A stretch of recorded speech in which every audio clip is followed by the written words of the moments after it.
भाई देखो, electric dipole तो अपनों ने कवर कर लिया था, जहां हमने इलेक्ट्रिक फील्ड की बात करी थी, डिफरेंट पॉइंट्स पर निकाले थे, और इलेक्ट्रिक डाइपोल भी कवर कर लिया था, उसके भी डिफरेंट पॉइंट्स पर एक्सियल और इक्वेटोरियल पर इलेक्ट्रिक फील्ड अपनों ने निकाल ली थी।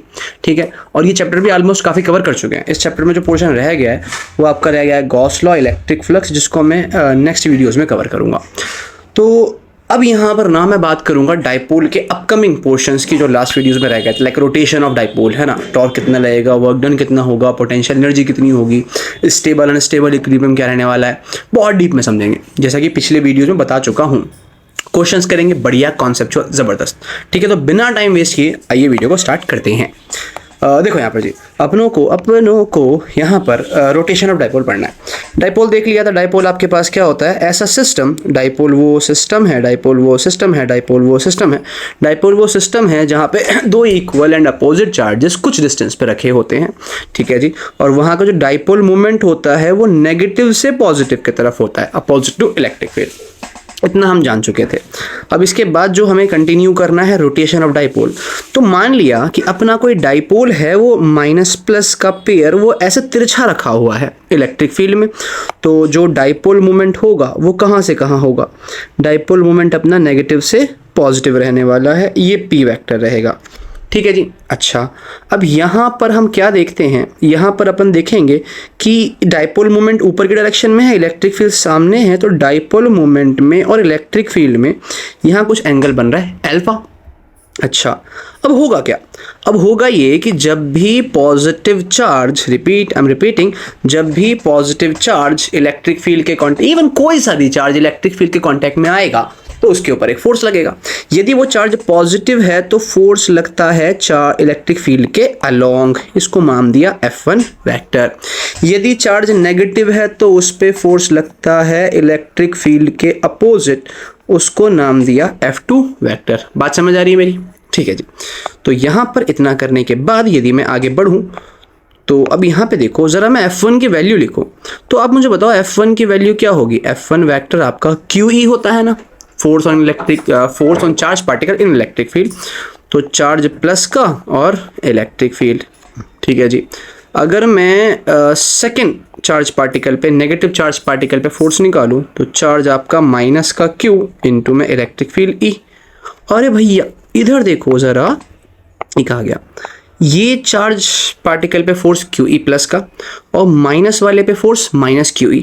क्या हमें ये नहीं दिख रहा है क्या कि यार जो F1 वेक्टर है वो इक्वल एंड अपोजिट है F2 वेक्टर का, मतलब दोनों चार्ज पार्टिकल पे सेम फोर्स लग रहा है बट इन अपोजिट डायरेक्शन। तो क्या होगा, समझो ज़रा क्या होगा, ये वाला चार्ज पार्टिकल आगे जाना चाहेगा, उतनी ही फोर्स से ये वाला चार्ज पार्टिकल पीछे जाएगा। मतलब ये मेरे हाथ में डाइपोल अगर है तो जितना फोर्स इस पे पीछे लग रहा है उतना ही फोर्स इस पे आगे लग रहा है, तो बताओ इसका मोशन कहाँ होगा, इसका रोटेशन होगा, इसका लीनियर मोशन नहीं होगा।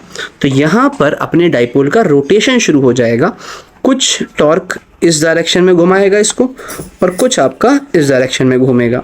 तो यहाँ वाले को हम τ1 और यहाँ वाले को अपन τ2 नाम दे देते हैं। ठीक है जी। तो यहाँ पर अगर मैं नेट टॉर्क निकालने जाऊँ तो वो नेट टॉर्क जो भी होगा किसके बराबर हो जाएगा, τ1 प्लस τ2 के, और टाउ की वैल्यू क्या होती है, RF साइन थीटा, है ना। अब अपने मिड पॉइंट के अबाउट ये इसका सेंटर ऑफ मास हो जाएगा ना, जिस पॉइंट के अबाउट ये फ्रीली रोटेट कर रहा है, तो सेंटर ऑफ मास के अबाउट जो रोटेट करेगा तो जो डिस्टेंस है वो हाफ डाइपोल लेंथ A के बराबर है, तो RF साइन थीटा होता है। तो अच्छा यहाँ पे कुछ बोल दें कि ये दोनों फोर्स बराबर हैं तो इनका मैग्नीट्यूड बराबर होगा, तो इनके मैग्नीट्यूड को F मान लें। तो τ1 किसके बराबर हो जाएगा, AF, एंगल बन रहा है अल्फा साइन अल्फा। τ2 भी किसके बराबर हो जाएगा, AF, एंगल बन रहा है अल्फा साइन अल्फा। तो यहाँ से नेट टॉर्क जो आ गया भाई, क्या वो 2AF साइन अल्फा नहीं आ गया, और F की वैल्यू अपनों पे होती है QE, तो 2A into Q into E into sine alpha, और ये जो हमारे पास 2A इंटू Q है, Q इंटू 2A हो गया ना, जो कि डाइपोल मोमेंट होता है। तो यहाँ पे टॉर्क को क्या हम PE साइन अल्फा नहीं कर सकते, बिल्कुल कर सकते। तो हमारे पास ये आपका टॉर्क का फॉर्मूला आ गया जो इस रोटेटिंग डाइपोल पर लग रहा है। अब एक और बात हम जानते हैं कि dipole moment vector, electric field vector और दो वेक्टर के साथ अगर साइन हो तो वहाँ पे आता है क्रॉस प्रोडक्ट। तो tau vector will be equal to P vector cross E vector. ये एक ठो और फॉर्मूला मिल गया जिस पे हमें सवाल देखने को मिल सकता है। आई होप आपको रोटेशन ऑफ डायपोल में टॉर्क वाला कॉन्सेप्ट तो क्लियर हो गया होगा कि टॉर्क अपन को कैसे निकालना है। ठीक है जी, दो डेरिवेशन और छोटी छोटी सी उसको देख लेते हैं, इंपॉर्टेंट है। इधर देखो, work done on rotating dipole. अच्छा, समझ लेते हैं। तो अभी अपना डायपोल क्या है, इनिशियली था अल्फा 1 एंगल पर इलेक्ट्रिक फील्ड पे। हुआ क्या, इस वाले चार्ज पार्टिकल पे, I am changing the colour, इस वाले चार्ज पार्टिकल पे यहाँ फोर्स लगा और इस वाले चार्ज पार्टिकल पर यहाँ इक्वल अमाउंट में फोर्स लगा, जिसकी वजह से ये डायपोल थोड़ा सा रोटेट होकर नीचे शिफ्ट हो गया। अब ये यहाँ पर ये नई इसकी लोकेशन हो चुकी है। तो यहाँ से यहाँ आने में कुछ तो वर्क डन किया होगा ना। तो कितना वर्क किया अल्फा 1 से अल्फा 2 आने में, वही हमें निकालना है। तो मान लेते हैं कि यहाँ से यहाँ में ये जो एंगुलर डिस्प्लेसमेंट किया, ये जो एंगल कवर किया, उसको मैं डी अल्फा बोल रहा हूँ। बात समझ आ रही है? अल्फा 1 से अल्फा 2 आने में जो एंगल कवर किया, स्मॉल एंगल, उसको हम डी अल्फा बोल रहे हैं। तो पहले हम वर्क डन निकाल लेते हैं इस स्मॉल एंगल का। तो यहाँ पर अगर हम इस स्मॉल एंगुलर डिस्प्लेसमेंट का वर्क डन निकाले तो मैं यहाँ पे लिख रहा हूँ small work done D W in small angular displacement D alpha. तो फोर्स का वर्क डन का फॉर्मूला क्या था, force into displacement into sine theta. But यहाँ पर आप फोर्स इंटू डिस्प्लेसमेंट होता है एंगल जब आपके पास 0 डिग्री बन रहा हो। बट यहाँ पे टॉर्क लग रहा है ना, तो यहाँ पे क्या हो जाएगा, टाउ इंटू डी अल्फा हो जाएगा सिमिलर वे में। ठीक है जी, तो डी डब्ल्यू और टाउ की वैल्यू हम पीछे निकाल चुके, कितनी, P E sine alpha, P E sine alpha into D alpha. ठीक है जी, ये डी डब्ल्यू है यहाँ पर। अब अगर देखोगे तो इनिशियली कितने एंगल पर था वो, अल्फा 1 एंगल पर। फाइनली कितने एंगल पर चला गया, अल्फा 2 एंगल पर। इनिशियल वर्क डन 0 है, फाइनल वर्क डन उसका W हो जाएगा। बात समझ आ रही है मेरी? यहाँ पर डी डब्ल्यू का इंटीग्रेशन क्या, W। लिमिट की बात करेंगे, लिमिट कहाँ, 0 से W आने वाला है।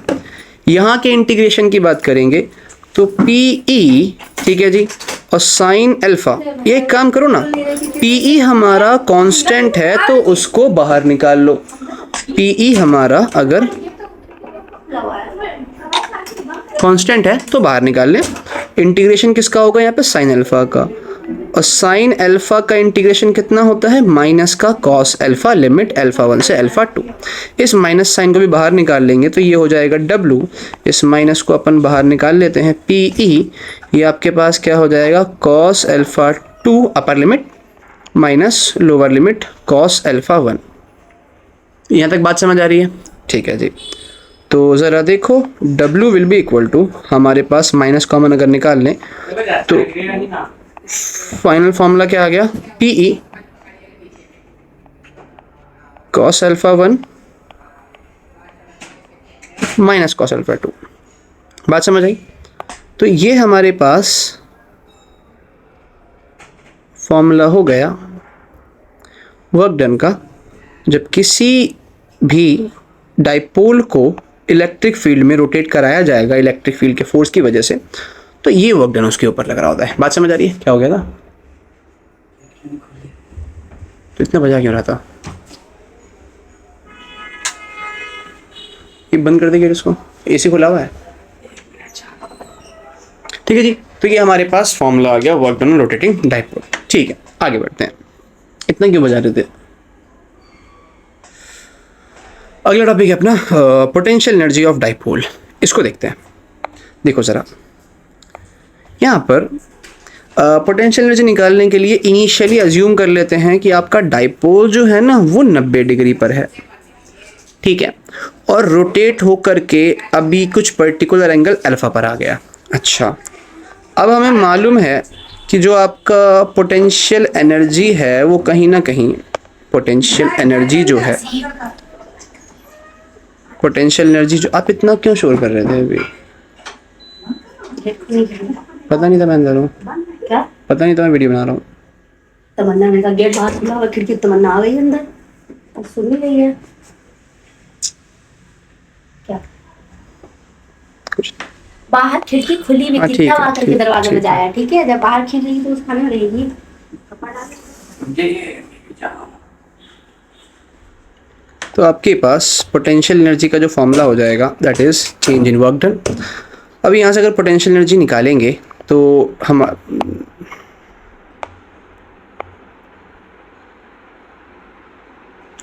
देखो अब निकालते हैं potential energy of dipole in uniform electric field. तो यहाँ पर आप ध्यान दें कि अगर अपनों को वर्क डन निकालना, पोटेंशियल एनर्जी निकालना, तो पोटेंशियल एनर्जी आपका वर्क डन के बराबर होगा, ठीक है जी। और इनिशियली मान लिया कि आपका जो डाइपोल है वो कुछ 90 डिग्री पर है और फाइनली वो डाइपोल आपका अल्फा एंगल पर आ गया। बात समझ आ रही है? ठीक है। तो पोटेंशियल एनर्जी का जो फॉर्मूला है U will be equal to, वो कितना रहने वाला है, वर्क डन कितना निकाला था हमने, माइनस तो हटा दिया था। वर्क डन का फॉर्मूला हमारे पास आया था PE, पीछे निकाला था ना, PE कॉस अल्फा 1, तो PE cos alpha 1 minus cos alpha 2। अब इनिशियल एंगल 90 है, कॉस 90 0 होता है, तो ये ख़त्म। तो आपके पास जो भी पोटेंशियल एनर्जी आ रही है दैट इज़ माइनस साइन बाहर आ जाएगा, PE और अल्फ़ा 2 की जगह अगर हम अल्फ़ा लें तो माइनस का PE कॉस अल्फ़ा। क्या ये बात आपके समझ आ गई? ये हमारे पास पोटेंशियल एनर्जी का फॉर्मूला आ गया। फिर से हम जानते हैं क्या कि भाई पोटेंशियल एनर्जी और इलेक्ट्रिक फील्ड तो वेक्टर क्वांटिटी है और वेक्टर के साथ अगर कॉस हो तो डॉट प्रोडक्ट आता है वहाँ पर। तो यानी जो यहाँ से पोटेंशियल एनर्जी का एक और फॉर्मूला आ सकता है दैट इज़ माइनस का P vector dot E vector. तो ये हमारे पास वेक्टर प्रोडक्ट में भी पोटेंशियल एनर्जी का फॉर्मूला आ गया। आई होप यहाँ तक आपको कोई दिक्कत नहीं हुई होगी। हम आगे बढ़ते हैं, समझ आया ना? मैं एक साथ न्यूमेरिकल्स लूँगा, सारे कॉन्सेप्ट के क्लियर होते चले जाएंगे। यहाँ पर देखो बात करते हैं इक्विलिब्रियम कंडीशन की। तो इक्विलिब्रियम कंडीशन कब आएगी ज़रा ध्यान से देखना। अगर आपका इलेक्ट्रिक फील्ड तो हॉरिजॉन्टली है ही, इस तरह से रखा हो कि माइनस चार्ज यहाँ है, प्लस चार्ज यहाँ है, ठीक है जी। तो होगा क्या कि पॉजिटिव पे फोर्स लगेगा इलेक्ट्रिक फील्ड के अलोंग और नेगेटिव पे फोर्स लगेगा इलेक्ट्रिक फील्ड के अपोजिट। तो दो इक्वल एंड अपोजिट फोर्स अगर लगेंगे और ये हॉरिजॉन्टली होगा तो कहाँ जाएगा? कहीं भी नहीं, और रोटेशन भी नहीं होने वाली अब तो, ठीक है जी। तो यहाँ पर हम कहें क्या, इक्विलिब्रियम आ गया। अच्छी बात। अगर मैं इसको उल्टा कर दूं, माइनस यहाँ रखूँ प्लस यहाँ रखूँ, तो भाई माइनस पे फोर्स लगता है इलेक्ट्रिक फील्ड के अपोजिट और पॉजिटिव पे फोर्स लगता है इलेक्ट्रिक फील्ड के अलोंग। तो दोनों पे इक्वल एंड अपोजिट फोर्स एक दूसरे की तरफ आएंगे, रोटेशन अभी भी नहीं होगा, स्टिल यहाँ पे क्या है, इक्विलिब्रियम है। बट पंगा है स्टेबल अनस्टेबल इक्विलिब्रियम का। देखो यहाँ पर क्या है, जब स्टेबिलिटी वाले केस में दोनों पे फोर्स लग रहा है अपोजिट, देखो ये पॉजिटिव नेगेटिव अपने अट्रैक्शन की वजह से पास आना चाहेंगे, ठीक है जी। लेकिन इलेक्ट्रिक फील्ड इनको दूर रखे हुए है फोर्स लगा करके, तो ये कहीं जा ही नहीं पाएंगे। बात समझ रही, मैं फिर रिपीट कर रहा हूँ। ये पॉजिटिव नेगेटिव अपने सेल्फ के अट्रैक्शन की वजह से पास आना चाहेंगे, बट इलेक्ट्रिक फील्ड इनको फोर्स लगा के दूर रखे हुए है, तो ये कहीं नहीं जा पाएंगे। तो इसलिए हम कहेंगे इक्विलिब्रियम तो है बट ये स्टेबल है। लेकिन सेकेंड केस में एक तो ये अपने पॉजिटिव नेगेटिव के अट्रैक्शन की वजह से पास आना चाह रहे हैं, ऊपर से इलेक्ट्रिक फील्ड भी फोर्स लगा के इनको पास ला रहा है, तो इक्विलिब्रियम तो है, रोटेशन तो नहीं है, बट स्टेबिलिटी खत्म हो गई। तो that's why it is called unstable equilibrium. बात समझ आई? ठीक है जी। अब यहाँ पर एक मजे की बात देखो, स्टेबल इक्विलिब्रियम में डाइपोल मोमेंट कहाँ से कहाँ होता है, नेगेटिव से पॉजिटिव। मतलब वैसे भी डाइपोल मोमेंट हमेशा नेगेटिव से पॉजिटिव होता है, और यहाँ कहाँ होगा, यहाँ भी नेगेटिव से पॉजिटिव होगा। मतलब ध्यान रखने योग्य बात क्या है कि भाई डाइपोल मोमेंट में और इलेक्ट्रिक फील्ड में जो एंगल बनेगा स्टेबल इक्विलिब्रियम में वो 0 होगा, लेकिन जो अनस्टेबल में एंगल बनेगा वो आपका 180 डिग्री होगा। तो ये बात आपको ध्यान रखनी है, ठीक है जी। अच्छा, अब इन वैल्यू को अगर मैं पुट कर दूं तो माइनस PE कॉस अल्फा था फॉर्मूला, तो माइनस PE कॉस 0 1 होता है, तो माइनस PE हो गया। लेकिन कॉस 180 अगर पुट करेंगे, कॉस 180 होता है -1, तो जो ये माइनस का PE कॉस अल्फा आया ये आपका बन जाएगा प्लस का PE। बात समझ आई? अब क्योंकि पोटेंशियल एनर्जी स्केलर क्वांटिटी है और स्केलर क्वांटिटी में नेगेटिव का मतलब डायरेक्शन नहीं होता, नेगेटिव का मतलब होता है कम, पॉजिटिव का मतलब ज़्यादा। तो यानी यहाँ जो पोटेंशियल एनर्जी आई मिनिमम और अनस्टेबल में जो पोटेंशियल एनर्जी आई मैक्सिमम। तो ये बात अपन लोगों को ध्यान रखनी है। आई होप आपको ये चीज़ समझ आ चुकी होगी, ठीक है जी। तो ये कंप्लीट डाइपोल यहाँ निपट चुका है। डाइपोल में इलेक्ट्रिक फील्ड की एक्सियल और इक्वेटोरियल पे डेरिवेशन लास्ट लेक्चर में देख लिया था, कर लिया था। जिन्होंने नहीं देखा है वो जाके वहाँ पे जरूर देखे, डिटेल्ड एक्सप्लेनेशन की है मैंने, साथ से डेरिवेशन की है। डेरिवेशन लिखा हुआ कहीं पे नहीं कि समझाना शुरू कर दिया मैंने, आपके सामने डेरिवेशन करके पूरा कॉन्सेप्ट क्लियर किया है, तो उसको जरूर देखना। अब कुछ क्वेश्चन हैं जो इसके ऊपर हम कवर कर लेते हैं, जिससे कि हमारे कॉन्सेप्ट और जो बच्चे कुछ स्ट्रॉन्ग हो जाए। तो देखो जरा यहाँ पर कुछ सवाल लिए मैंने, जैसे कि ये है डाइपोल मूवमेंट ऑफ, और हाँ ये बता चुका था कि डाइपोल मूवमेंट का जो फॉर्मूला होता है वो CM फॉर सेंटीमीटर नहीं, CM stands for coulomb metre, coulomb metre. तो ध्यान रहे, देखने में लगेगा कि सेंटीमीटर तो मीटर में कन्वर्ट कर दो, नहीं भैया, ये कूलाम्ब मीटर है तो मीटर में कन्वर्ट नहीं करना। हमें निकालना है टॉर्क। ध्यान रहे वेक्टर फॉर्म में दिया है, तो वेक्टर फॉर्म में अगर हमें टॉर्क निकालना है तो हम क्या यूज़ करेंगे, हम यूज़ करेंगे torque will be equal to P vector cross E vector. I hope आप में से क्रॉस सबको आता होगा। कैसे करते हैं जी, आई कैप यहाँ लेंगे, जे कैप यहाँ लेंगे, के यहाँ लेंगे, आई के नीचे आई की वैल्यू 3, पहले पी की वैल्यूज पुट होंगी, पी पहले है तो -1 + 1, दूसरा आपके पास है 1 2 और 1। तो इसको अगर निकाला जाएगा, आई कैप पहले लेंगे। कैसे करते हैं, बहुत फास्ट कर रहा हूँ, इसको छोड़ेंगे, इसको छोड़ेंगे, बचा क्या, ये -1 की 1 से होगी तो -1 बचेगा। ठीक है, -1 की 1 से होगी तो -1 बचेगा, फिर माइनस साइन लगा के नीचे से ऊपर 2 एकम 2, फिर माइनस साइन लगा के हम जे कैप लेते हैं, माइनस साइन लगा के हम जे कैप लेते हैं और इसको छोड़ देते हैं। अब मल्टीप्लाई 3 की 1 से होगी, -1 की 1 से होगी, 3 की 1 से होगी, 3 एकम 3, -1 की 1 से होगी तो आपका माइनस का 1, फिर प्लस लगा के हम के कैप लेते हैं, इसको और इसको छोड़ देते हैं। 3 की 2 से होगी तो 6, फिर माइनस के 1 से होगी तो प्लस का 1, तो 3 दूनी 6 यहाँ हो जाएगा और प्लस का 1 यहाँ हो जाएगा। तो यहाँ से आपका आंसर आ गया -3 आई कैप, -2 जे कैप और प्लस का 7 के कैप। ये आपका टॉर्क आ गया इतने न्यूटन मीटर। आई होप ये समझ आ गया होगा। ठीक है जी, एक और सवाल लेते हैं आगे। अब यहाँ पे क्या है कि डाइपोल मूवमेंट 10 सेंटीमीटर, नहीं 10 coulomb metre, rotates in uniform electric field इतना from 60 degree to unstable condition. Okay, तो वर्क डन निकालना है। तो भाई वर्क डन का फॉर्मूला हमारे पास क्या था, PE cos α2 minus cos α1। Values put करेंगे, P की जगह 10 कूलाम्ब मीटर है, सेंटीमीटर नहीं है, इलेक्ट्रिक फील्ड की जगह 10 इंटू में from 60 degree to unstable condition. Unstable condition में एंगल होता है 180, तो ये cos 180 और माइनस cos 60 ये हो जाएगा। ठीक है जी, तो ये 100 तो यहाँ हो गया, ये -1 माइनस का 1/2 तो माइनस का 3/2, तो आंसर आ जाएगा माइनस का 300/2, दैट इज माइनस का 150 joule. That is your work done. आगे बढ़ते हैं। Find work required to rotate dipole from stable to unstable condition. NEET JEE दोनों में ये सवाल आ रखा है, इंपॉर्टेंट है। ये सवाल आपका जेईई में भी आया है, ये सवाल आपका नीट में भी आया है। काहे की कॉन्सेप्चुअल है। फ्रॉम स्टेबल यानी कि जो α1 है हाँ, वो कितना है 0 डिग्री, और α2 जो है आपका 180 डिग्री है। तो वर्क डन अगर निकालेंगे भाई तो PE cos α2 की जगह कितना आ जाएगा 180 माइनस cos α1 की जगह आ जाएगा 0, तो ये आपका हो गया PE cos α2 की जगह -1 cos 0 1, तो वर्क डन का फॉर्मूला हो गया माइनस का twice of PE। I hope आपको बात समझ आई होगी। तो डाइपोल अपनों ने यहाँ तक पूरी तरह से समाप्त कर चुके हैं। अब डाइपोल में पढ़ने के लिए कुछ भी नहीं बचा है। जहाँ से सवाल उठाओ, जो बुक मन करे उठा लो, जो मॉड्यूल उठा लो, डाइपोल के सारे सवाल आप कर जाओगे। मैं फिर से कह रहा हूँ, जो पढ़ा रहा हूँ कॉन्सेप्चुअल पढ़ा रहा हूँ भाई, बहुत मेहनत कर रहा हूँ। आप लोगों को भी लग के पढ़ना है। अगर समझने में कहीं भी दिक्कत आ रही है तो कमेंट सेक्शन में कमेंट करके बताओ, मैं उस चीज़ को दोबारा से एक्सप्लेन करने की कोशिश करूँगा। ठीक है ना, ऑल द बेस्ट। बस यही कहूँगा यार, क्योंकि अब मुझे प्रिपेयर करना है नेक्स्ट लेक्चर के लिए भी, और क्योंकि मेरी वीडियो बनाने में थोड़ी सी देर हो गई थी, मेरी ऑफलाइन क्लास भी, उसके लिए मेरे को निकलना है।